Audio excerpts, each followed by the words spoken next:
Minishoot Adventures is one of those rare games that manage to do something that most games fail to do these days. Feel like something you've never played before. Because of that, this is already one of my favorite games of 2024. Usually I'll start my reviews by explaining the story setup, but this time there isn't much to explain. Some evil spaceships appear, destroy a village, and all friendly spaceships are caught in corrupted crystals. Except one, and that's the ship you control. Minishoot Adventures blends twin-stick shooter combat with metroidvania gameplay. So in a true metroidvania fashion, you unlock abilities to reach new parts of the world and make progress. But since you play as a cute-looking spaceship, these abilities aren't your standard double jump, grappling hook, or all the other abilities you know from most metroidvanias. Here you basically need to evolve from a cute spaceship into an unstoppable weapon. There's a great mix of movement-based abilities like a simple speed boost that can also be upgraded. More on that later. Utility-based abilities like shields to stun enemies, and of course damage-based abilities. While the abilities themselves are admittedly not necessarily innovative, the world is so incredibly dense that you constantly need to use those abilities, which makes exploration feel immensely satisfying. And there's a lot to explore and discover in this world.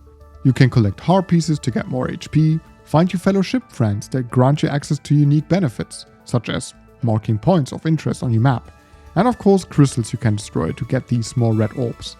These are not your currency to buy new stuff, but grant you experience points to level up your ship.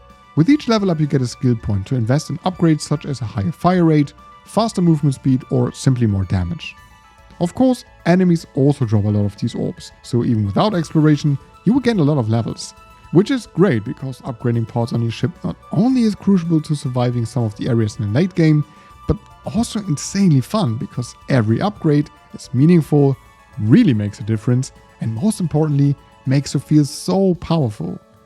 All of that, the upgrading, exploration, and getting new major abilities is so perfectly balanced that the gameplay loop is highly addictive. I had so many moments where I was saying to myself, come on, this is the last spot I explore today and then I go to bed, only to be distracted by the next interesting corner of this world. This perfect balance also means that the exploration in the overworld is never too much. Whenever you even begin to feel like you've had enough of exploring, the path leads you to the next big dungeon. These are most comparable to dungeons from The Legend of Zelda. Here you have to solve smaller puzzles, receive one of the major abilities, then use it to get the boss key and defeat the boss with this ability. With the new ability under your belt, you then set off to explore new parts of the world. What may sound like a typical Metroidvania is impressive because of this balance, and the fact that it never takes long until you find something useful. There are no unnecessary collectibles, too much backtracking, or complicated hidden items. I particularly like the accessibility and the quick feeling of success in Minishoot Adventures. What I also liked is the twin-stick shooter combat. The game makes clear in the very first minute that you can expect a lot of intense bullet hell encounters. This may put people off, but I can reassure you, the developers have come up with a few little things that make combat easier than it might seem at first glance. There are 3 difficulty settings that basically determine how fast enemies and their bullets move. On top of that, you are free to choose one of the 3 aiming modes: manual, assisted, which helps you face your ship in the right direction, and auto, which pretty much does everything for you. These options for themselves are great already, but you can see that the devs want everyone to enjoy the game. So they implemented some accessibility options, such as infinite health, infinite energy, and the option to reduce the overall game speed. While I personally didn't make use of these options and played on normal difficulty, I really appreciate this variety. But hey, back to the combat itself. While you control your ship with the left stick, you shoot by tilting the right stick. It's that simple. The fun comes from a wide variety of enemies who differ greatly from one another, have different attack patterns, and fire different bullets, some of which behave in their very own way. Sometimes you will be heavily outnumbered, other times you will face a huge boss. One thing I can say for sure, every enemy encounter is incredibly fun.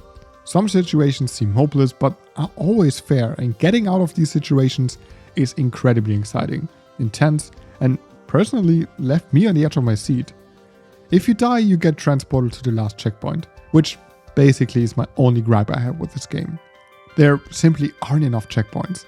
I mean, there are some in the major dungeons, but outside of that, checkpoints are rare. So you end up being transported at the beginning of the game most of the time, which is the exact center of the world. That way travel distance is basically the same in every direction, but since the world is incredibly dense and hidden caves and paths are everywhere, it can be hard to remember where you died and where you want to go to try again. It's not a huge problem, but something that annoyed me enough to be worth mentioning. The presentation of Minishoot Adventures is simply incredible. The comic graphics are gorgeous to look at, and the animations and sounds of these ships are so subtle yet so charming at the same time. Oh, and the music is a great mix of atmospheric, relaxing parts and energetic synth beats. So yeah, absolute chef's kiss for the presentation. Overall, Minishoot Adventures is a successful game that does very little wrong.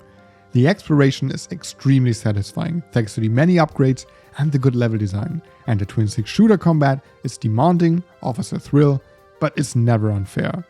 While there could have been more checkpoints for my taste, the excellent presentation and beautiful world make up for a longer travel distance. There may not be a lot of complexity in the gameplay mechanics themselves, but the fast gameplay loop is what makes this such a unique and fun adventure. Minishoot Adventure not only is a must-play for every Metroidvania fan, but also proved that the joy of experimenting with gameplay concepts of indie developers can work really well. Thanks so much for watching. Have you played Minishoot Adventures already, or are you planning to do so? Let me know your thoughts in the comments. Please hit subscribe if you enjoyed this video and don't want to miss more reviews, top lists and video essays. Alright, have a great day and I'll see you in the next video.